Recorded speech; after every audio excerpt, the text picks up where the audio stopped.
Now, if you think about the theme, love the world, it's almost like, but we are taught we must not be part of the world. How can we love the world?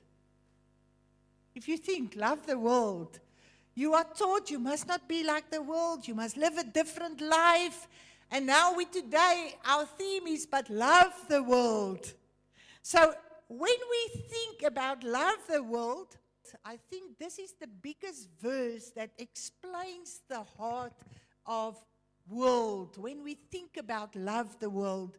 So for God so loved the world that he gave his only Son, that whoever believes in him should not perish but have eternal life.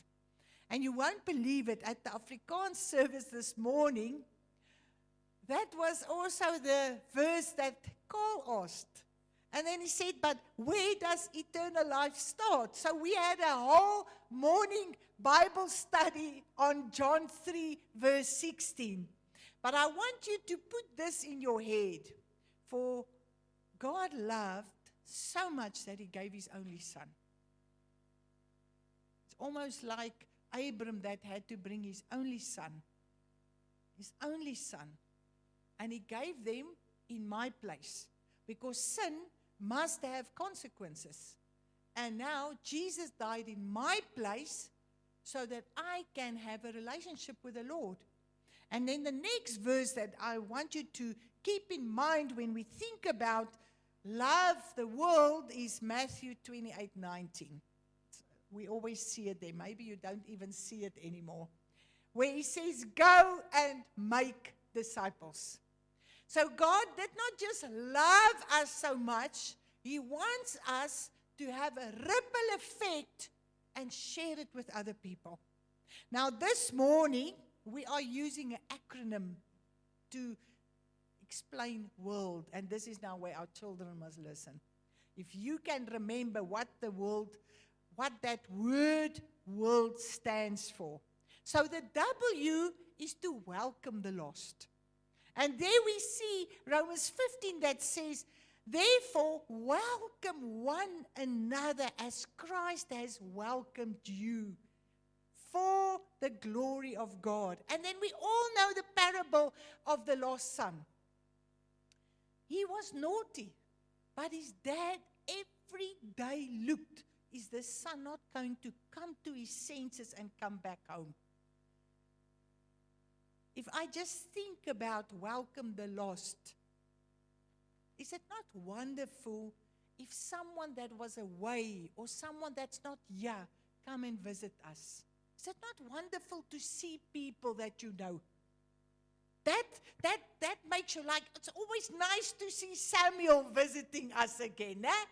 Even if he's not here, I'm always glad to see, Samuel is back.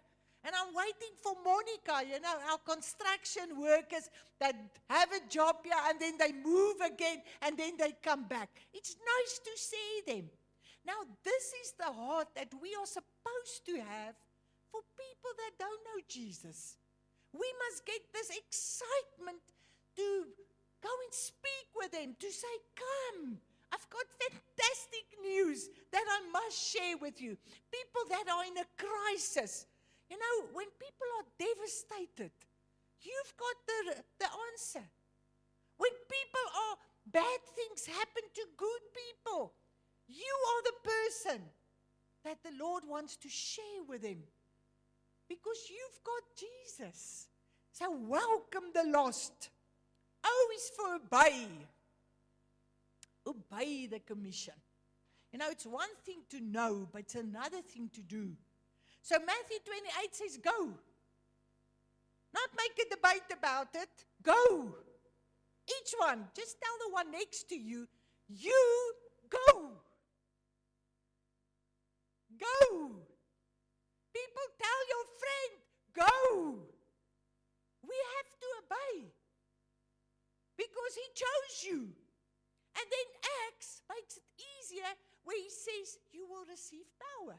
So he's not just telling us to go. He said, I'm giving you that bonfire. You will receive power when the Holy Spirit comes over you. So you're not alone. You are needed. And then when we are with the R of world, we look at James 2. Reach with compassion.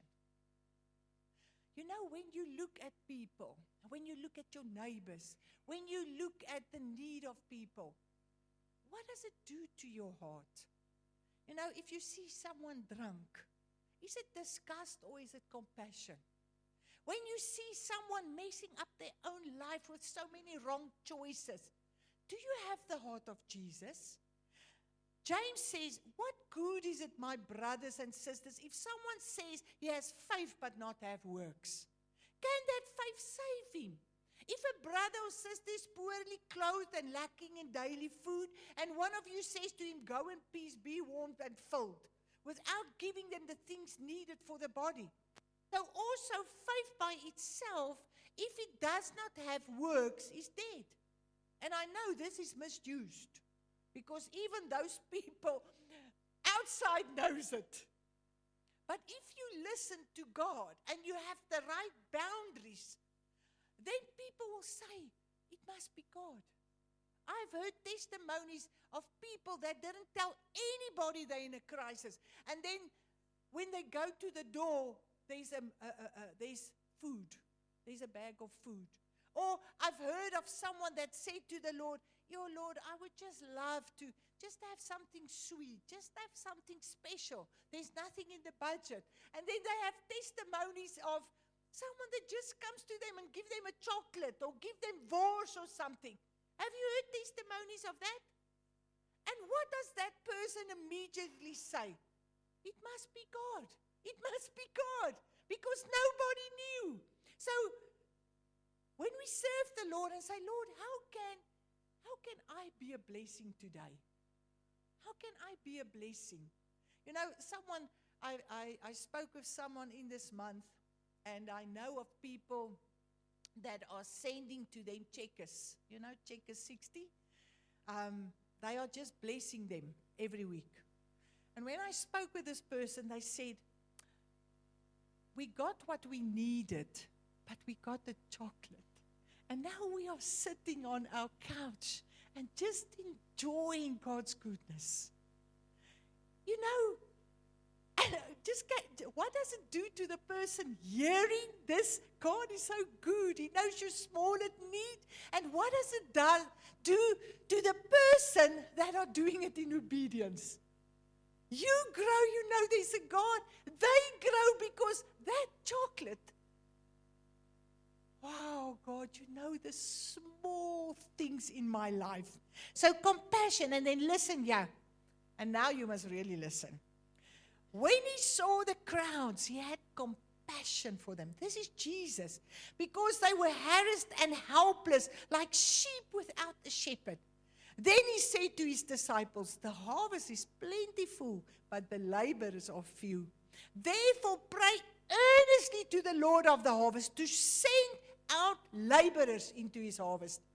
Now you know, sent sounds so friendly. I pray that God sent all of you. Now listen if I pray, God sent, listen what it says. Literally, it means to eject. If you sitting in a seat in an aeroplane and you realize this aeroplane is going to crash, the pilot puts in a button and is ejected. This God sent out means that button is pressed and he's going to push you. Have you heard that previously? We are praying this for everyone that's part of Eudoxa. That God will eject you. It says, bring forth, cast, drive, pluck, pull, trust. Because the laborers are few and the harvest is huge. But we couldn't pray it before we didn't get the structure right. Because otherwise the harvest come in and they all perish. Because we are not ready for a harvest. People pray for revival. But the church, if it's not ready, it actually at the end of the day kills the people. Just look at pastors. now again, a church that had a huge revival. Now the pastor and his wife is divorcing. Because they're not prepared. May God help us to be prepared. That He can really send harvest. So He says, Jesus says, send out. So just tell that person next to you, that button is pressed. That button is pressed. You are going to be ejected. Your safe place is going to change. Because there's people in Bedelia that says, Lord, are you alive? Or is there really a God in heaven? Then the L of world, and we're almost at the end of world, is live as the light. You are the light of the world. A city set on a hill cannot be hidden. Nor do people light a lamp and put it under a basket, but on a stand, and it gives light to all in the house. In the same way, let your light shine before others, so that they may see your good works and give glory to your Father which is in heaven. People can't give glory if we're not active. People can't give glory if we're not plugged out. Because it's normal for us to stay in our safe position. It's normal for us to be lazy. It's normal for us to give excuses. But the moment we say, yes, Lord, God is giving the glory because people suddenly realize there is a God. So live as the light. And then the D, walk beside them. Discipleship. Discipleship means walking beside someone. Walking beside someone. You know, if I take Fonzie myself, we would have a lot of discussions, and then I will say to him, but show me how to do this. My brain can't think how to do it. And then when he tells me, it sounds so easy. Even using some words, I will say to him, tell me how to say this.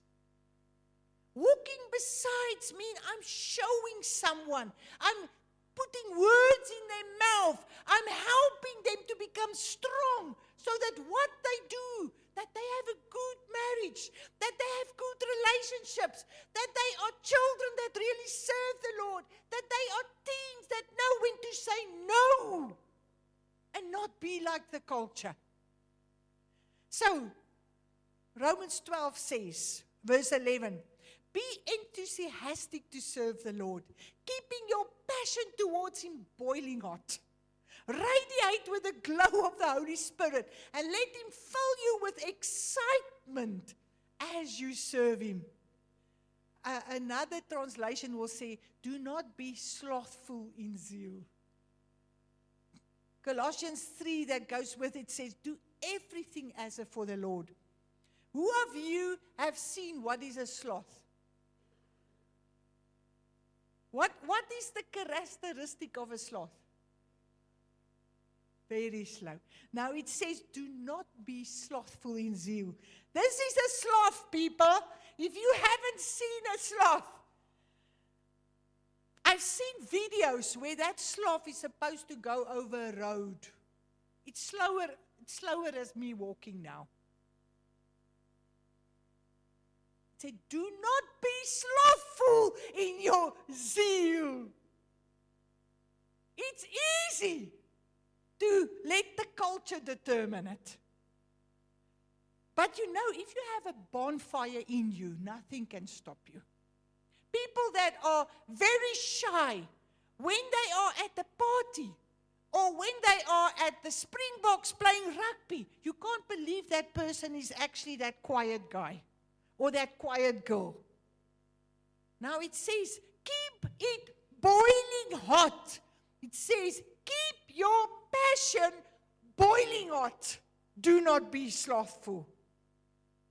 Now we are going to listen to a song, and then we are also going to use communion. But I want you to just speak a little bit with the Lord, that you can really love the world.